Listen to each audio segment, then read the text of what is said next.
Hello and welcome to another episode of the Spartan Army podcast, proudly brought to you by Jaff's Decorating Services. On this week's podcast, we'll be reflecting on this weekend's draw with Clyde and overall a defeat in the playoffs. We'll be looking back on the Spartans Women's draw with Gart Cairn, and we've also got Adam Smith from the Spartans Community Foundation giving us all the details on what is happening across the Spartans Community Foundation just now and over the summer. That's all coming up on this week's episode of the Spartan Army podcast, proudly brought to you by Jaff's Decorating Services.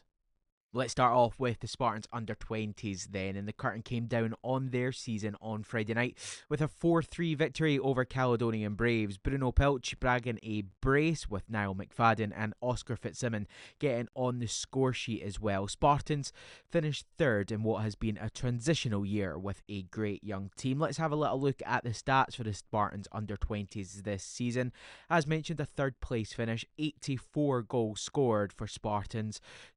18 different scorers, including Tyler Brown and Oscar Fitzsimmons, 12 goals each. The player pathway is in full operation. I think I said a couple of weeks ago there was over 61 players that were eligible to play for the under-20s managed to get into the first team this year in the likes of the KDM Evolution Trophy, the Scottish Cup and the Premier Sports League Cup as well. And of course our biggest win was by 8-0 against Linton Hotspur. Kerr Allen was on the podcast earlier on in the month, so go back and listen to that podcast to see where the under-20s are laying for next season, and we look forward to hearing from them later on this year. Coming up very shortly, we'll reflect on Saturday's defeat in the semi-final playoff legs to Clyde. Having a look back on Saturday now, and it was Spartans against Clyde in the William Hill SPFL League 1 playoff semi-final second leg. The first leg, Spartans fell to a 2-0 defeat, and Spartans had to come out quickly, and quickly they did. In the 15th minute, Spartans opened the scoring through Callum Booth. A corner from Mark Stoll managed to get into the 6-yard box, and it fell onto the head of Callum Booth. Spartans pushed for another, but it didn't come in at half-time. Spartans were 1-0 to the good. The second half started off very much how like the first half started for Spartans. They were eager to get in front and get that second goal that they needed. Spartans fell close. Callum Booth's effort just went wide of the post, and then Brogan Walls hit the post from around 18 yards out. But the next goal came from the penalty spot and from Scott Williamson from Clyde. A clumsy foul inside the box. A referee pointed to the spot, and Clyde got the goal that they deserved. And from then, Spartans unfortunately never really laid a glove on Clyde for the rest of the game, and Spartans finished their season with a 1-1 draw, and Clyde progressed into the final of that League 1 playoff. Over the next coming weeks, we will be reflecting back on this season, but from the chairman itself, he has went on to say, as the dust settles on another season for our men's team, I have to thank the players, coaches, volunteers, supporters and sponsors for such a fantastic team effort. Craig Graham went on to say, we had our best ever SPFL2 finish with second place and made some great cup memories. Craig said, I didn't think the footballing gods were shining on us over the final few weeks. However, that makes us even more determined to lift the jersey to even great heights next season. Big congratulations to East Kilbride on a great campaign, and best wishes to Clyde as they take on Hamilton Academicals in the promotion playoff tie. We will have a new playing surface ready to start off the new season. We look forward to another exciting campaign in July after, of course, Scotland's first visit to the World Cup since 1998. Thank you once again to all the Spartans fans and everyone who make the club a special place to be a part of. That was from Craig Graham, the chairman. But of course, the season is not over just yet when you have a look at the women's team, and we'll be reflecting on them in just a little moment. So then one more league game to go for Spartans Women after last weekend's draw with Gart Cairn. Before we get into that game, a massive congratulations to Sarah Cleland, who celebrated her 250th Spartans appearance. She stepped onto the pitch on Sunday. The number 3 gained her 250th appearance for the club since signing in the summer of 2016. Sarah is currently in her 10th season and making her mark as a club legend. So a massive congratulations once again to Sarah Cleland. 250 appearances, 10 season, 15th goal for the left back, and she stepped on the pitch on Sunday, and it started off very well for for Spartans. It was a 2-minute goal, opening goal for Spartans. Natalie Bandura gave it to Izzy Young, who tried from long range to get her effort on target. It did actually get on target, but in the rebound ended up at the feet of Ellie Davis, who gave Spartans the opening goal inside 2 minutes. And then 27 minutes gone, well, it was Emily Caddo who went one-on-one with the goalkeeper, and she was filled inside the penalty area to give Spartans a penalty. And who else but Natalie Bandura to step up and slot in her effort right into the top right hand corner to make it 2-0 to Spartans at half time. Now, at half time, the games elsewhere maybe filtered through to Airdrie, because it learned at that point, at the current standing, Spartans were top of the league, cutting an 18-point gap from Kilmarnock just a month or so ago, and Spartans were top of the league. Did that filter through or it didn't? We don't know. But Gart Cairn came out swinging in the second half. On the 54th minute, Gart Cairn scored from a corner, making it 1-2. Alicia Yates made some fantastic saves over the second half, but Gart Cairn really were pressing Spartans, and they got the reward for that, equalising in the 75th minute. And at full time, it ended Spartans 2, Gart Cairn 2, and Tegan Reynolds picking up the Player of the Match award for that one. Ahead of the game this Sunday, Alice caught up with Spartans Women's head coach Jack Beasley to reflect on Sunday's draw and ahead of this Sunday's tie against Dundee United Women. So Jack, a 2-2 draw on the road yesterday afternoon against Clyde. What were your biggest takeaways from the game? Obviously disappointing to be 2-0 up and end up drawing the game. Thought the first half was quite even. 2 goals with quite a lot of generous first goal at half time, and then second half, I thought we were in probably looking for near the point in the end. I thought Gart Cairn totally dominated the second half, put us under a lot of pressure. And probably for the first time in a while, we looked a bit vulnerable, a little bit panicky, and I don't know if people would maybe command the situation probably filtered through, and people maybe got a little bit nervous all of a sudden, being the chaser, having something to lose. So it's a good lesson for us. But obviously, really disappointed to draw the game from being in a winning position. But I think we also need to apply a bit of context in the sense that it's 11 wins in the last 12 games. So people had come off the pitch yesterday feeling like it was a disaster when 3.5 months ago, we were 15 points behind. We were putting somebody's hand off to say we were a point behind the whole game to go. So, yeah, obviously it's in our hands for next week, but like I say, we're just concentrating ourselves. We're good on a form. One draw doesn't suddenly mean you're on a bad run. Gart Cairn on the good side, like I say, for the draw. So, yeah, we got in the last game of the season, obviously not in our hands, but far better position we were. Games mostly to try and concentrate themselves, win the game. If Kilmarnock have another step back, you need to make sure we're not afterwards. But if we're not, we're prepared to play us, which was our goal at the start of the split, to try and get that second position. And how are you feeling heading into this weekend against Dundee United? Obviously, a game we want to try and win. Like I say, whether it's going to be to give us an outside chance of the title, or whether it's just to try and get some momentum back again going into those playoffs. I think as well, when you're here, you should be trying to win every single game. So nothing changes for us. Try and prepare properly this week. Try and focus on how we can try and get some success in another hard game. Like I say, see what it takes us. But the important thing is we can't let yesterday against 2 down and a good run form. Put ourselves back up. Try and show some resilience we've shown a lot this season. Just obviously going to Sunday and do every game to try our best to try and win the game. And 250 appearances for Sarah. Can you sum her up as a player on and off the pitch? Yeah, I mean, like I say, yesterday was hard, but I think there's some things that are far more important than 3 points.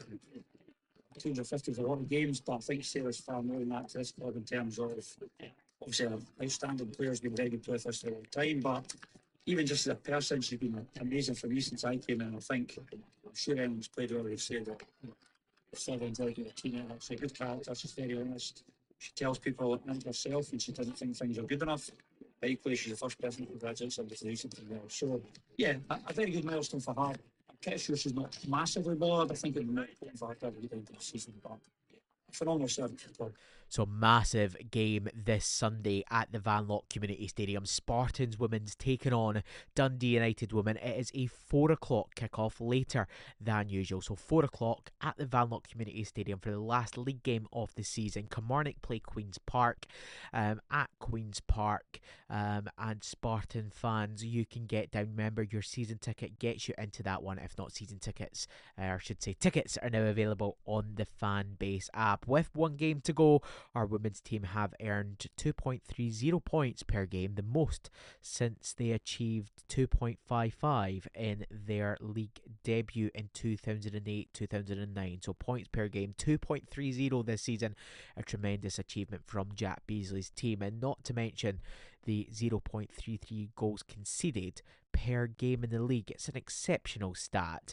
Dundee United are the opponents this Sunday. Spartans are actually undefeated in their last 10 games against Dundee United. They've played 22, they've won 18 of them, and their biggest ever win against Dundee United came in August 2010, where Spartans won 21-0. Di Barry scoring a double hat-trick, and a certain Hayley Lauder was also in the score sheet that game as well.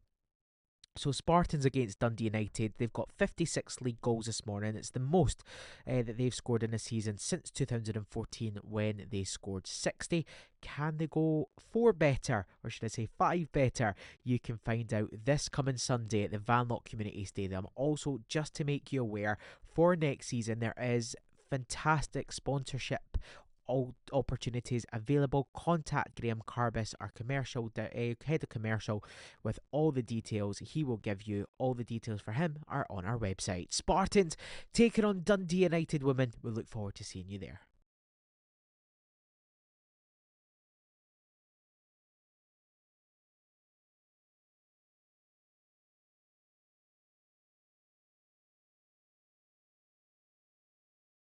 And speaking of Spartans Women, very excited this morning to be joined by former team manager and current Spartans Community Foundation youth worker and community coach, Adam. Adam, good morning. How are we? I'm good, Kyle. How are you? Thank you for having me on. It's really good to be here. Good to have you. And we're in this morning just to give you a little bit of discussion about the Spartans Women's team, because you used to be involved so much with the Spartans Women's team, and you've seen some of their games this year, and obviously a little bit about the impact that the Spartans Community Foundation has.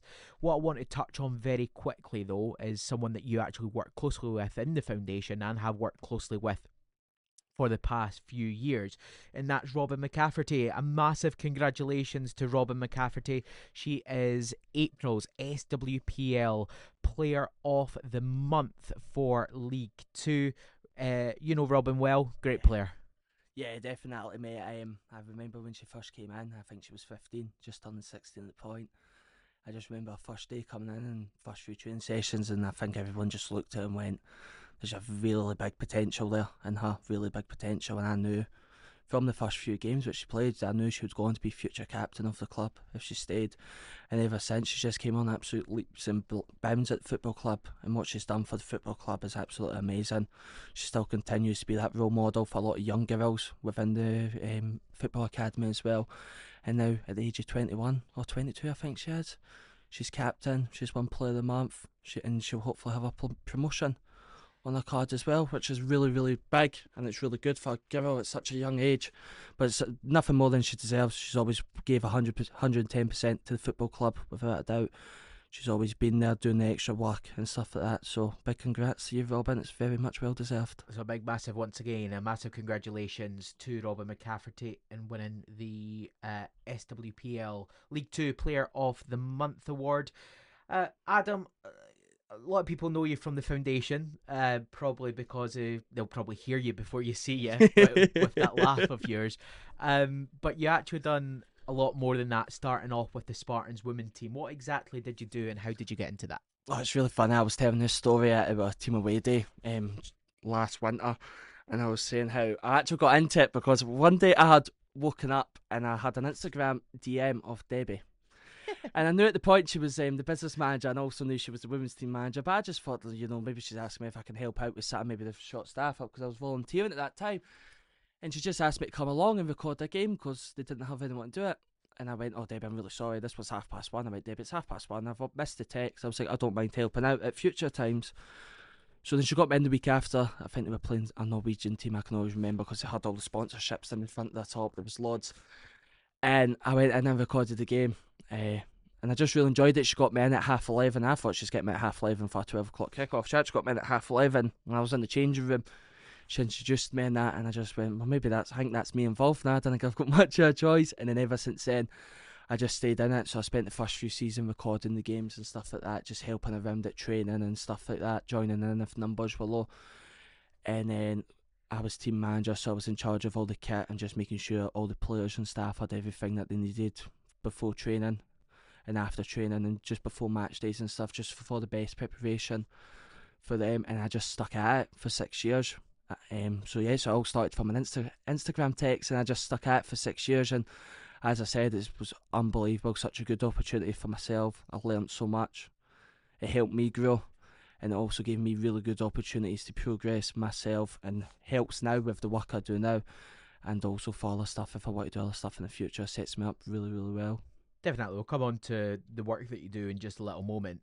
Obviously, you've said how much it means for you to be a part of that team. I want to go over a little highlight with you, because it's not every day that a young lad for West Pilton gets to sit in the dugout at Hampden as their professional team plays.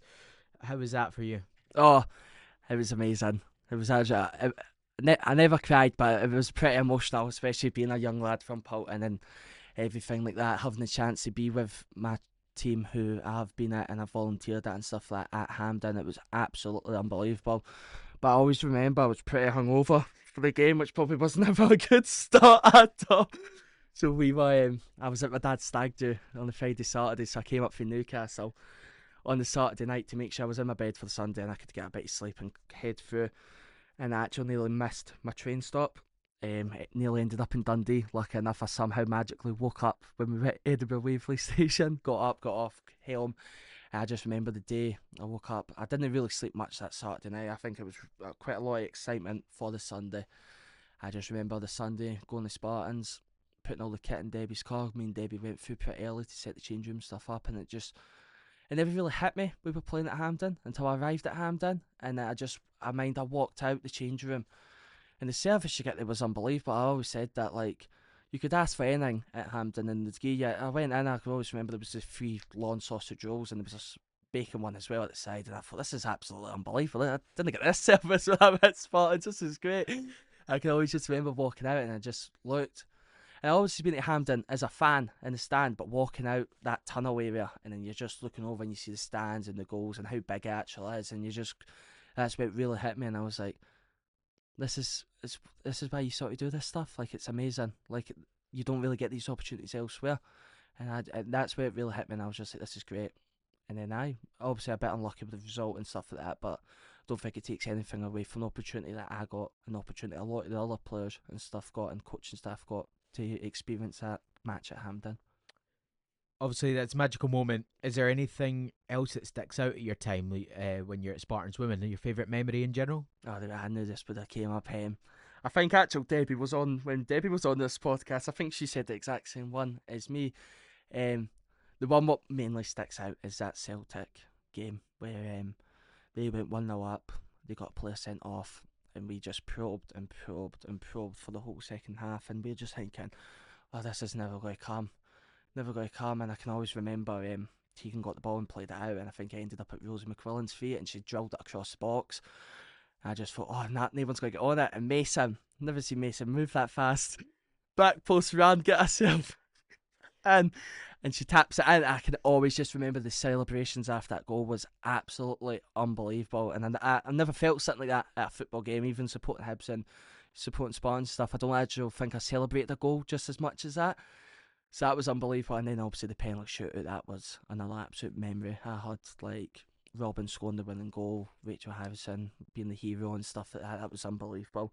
And then what came after that is then beating Hartch on pens the game after as well, which was unbelievable. So set up a really good Magic Cup run for us guys. I think we were quite unlucky in the semi-final, but it's just memories like that which I always look back on. And even now, I'm not part of the women's team. I'll even still sometimes see if I can see the video coming up randomly on the highlights, say the Celtic highlights or any other game. I love sitting there, just watch them reminiscing over the old times. And this bunch of girls, obviously it is dropped down a league, but in a sense, the league's got so much stronger. So the whole league, the SWPL 1, SWPL 2, it's tough to get out of SWPL 2. Kilmarnock doing so well. Jack Beasley taking over from Debbie a few years ago. Obviously, no one wants relegation. It hurts the club, but it hurts even the volunteers there as well.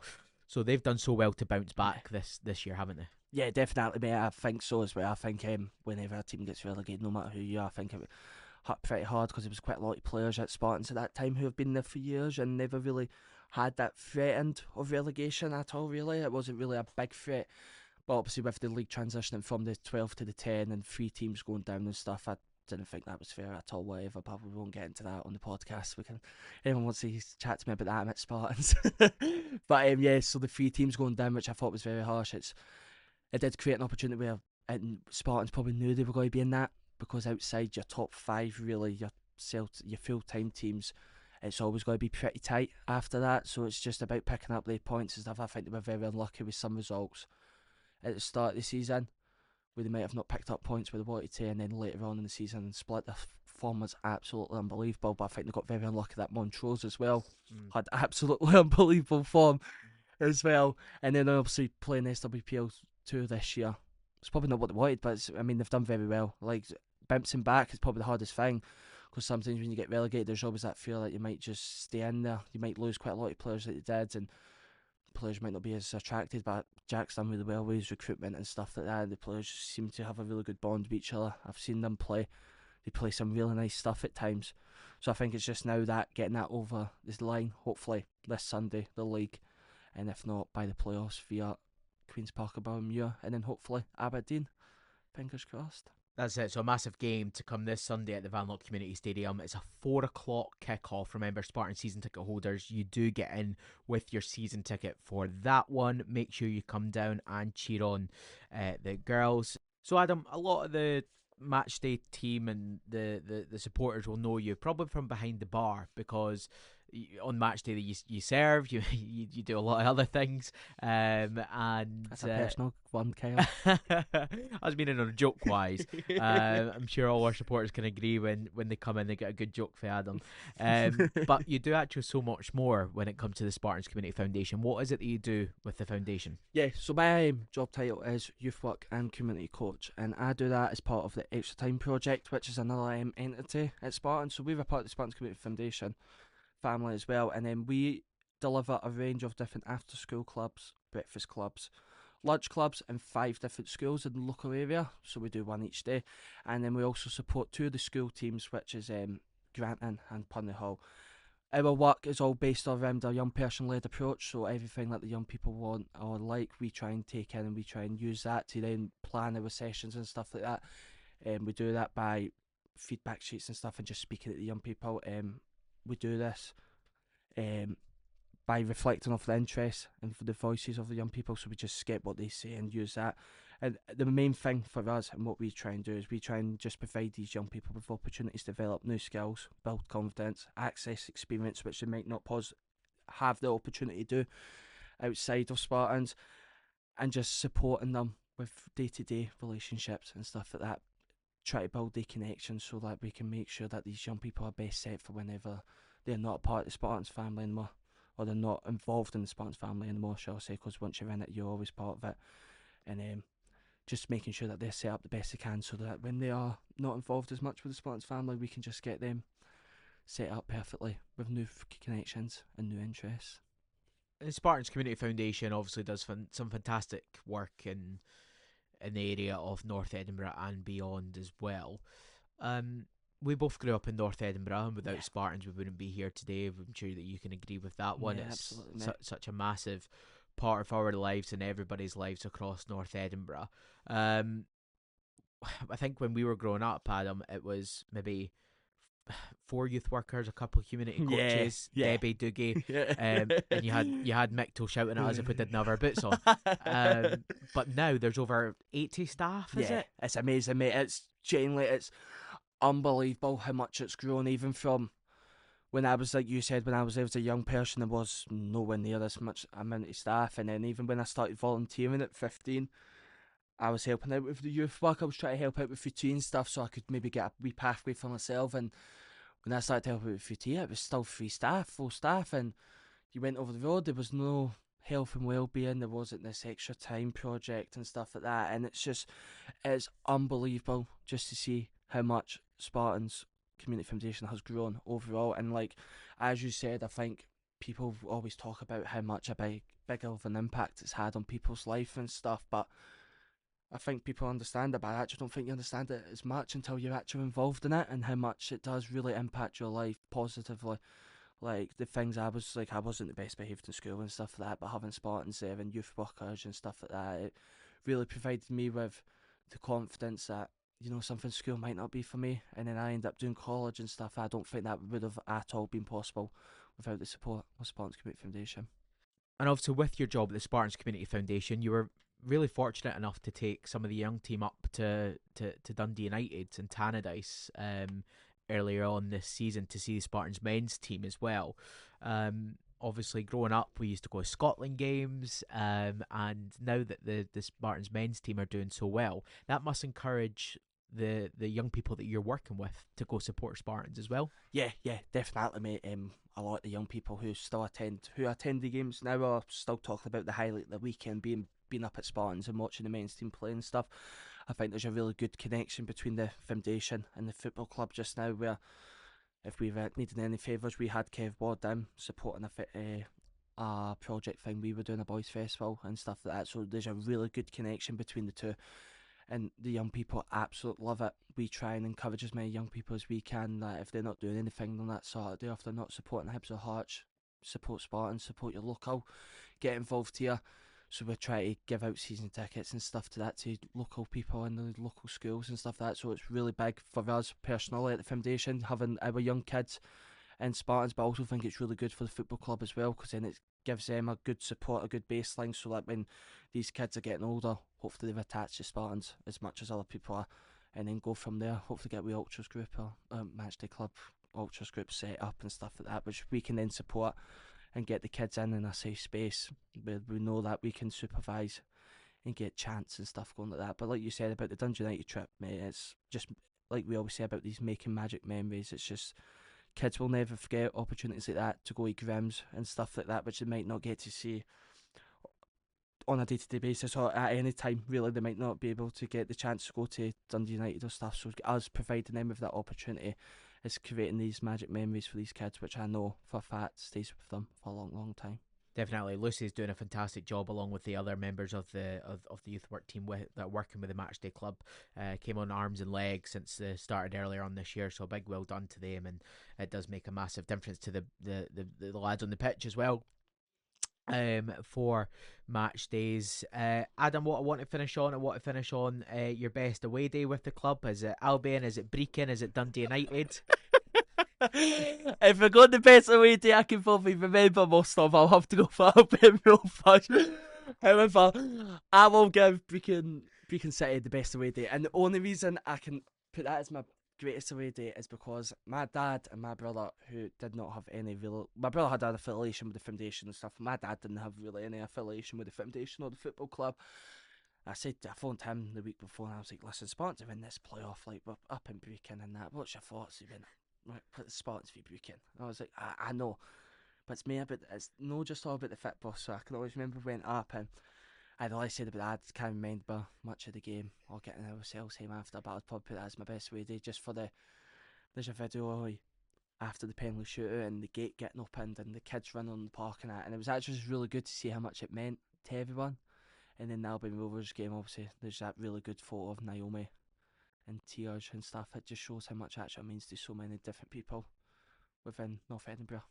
Thank you very much for joining us on this week's episode of the Spartan Army podcast. I'm glad I've managed to get your trademark laugh in as well. Thank you very much again, chump. No, thank you so much for having me, Kev. It's been an absolute pleasure talking about the women's team and the foundation and stuff again. It's really good to reflect on some old times, mate. So thank you so much for having me. Thank you for listening to the Spartans Army podcast, brought to you by Jaff's Decorating Services. week's episode of the Spartan Army podcast. And before I go, I'd like to say a big thank you to Jaff's Decorating Services for sponsoring the podcast over the tail end of the season. I'd also like to send a big thank you to Terry Burns and his Nutrend colleagues for allowing us to record in his recording studio down here in Leith. So once again, big thank you to Terry and the team. I'd like to thank all the players, all the fans that have came on our podcast. Big thank you to Graham Carbis, our head of commercial, for organising a lot of the guests. A big thanks to George Drummond, to Mark Brown, our Spartans media manager, and to John Evans, our support liaison officer, who manages to get some of the opposition fans on to our podcast to have a look ahead to our game. So a big thank you to a massive team here at the Spartan Army podcast, bringing you, the Spartans fans, with hopefully a little bit of an insight of what's coming up. One massive game to go. Spartans taking on Dundee United this Sunday. Make sure you're down at the Vanlock Community Stadium for that. It's a 4 o'clock kickoff, and over the next few weeks is the off season. Hope to bring you reaction to Spartans' last home league game in the SWPL and potential playoff games, and we'll also bring in you reviews of the season from hopefully some people within the club as we look on the 25-26 season in the rear view mirror. From everyone here at the Spartan Army podcast, whatever you're doing, stay safe, and of course, as ever, Mon the Spartans.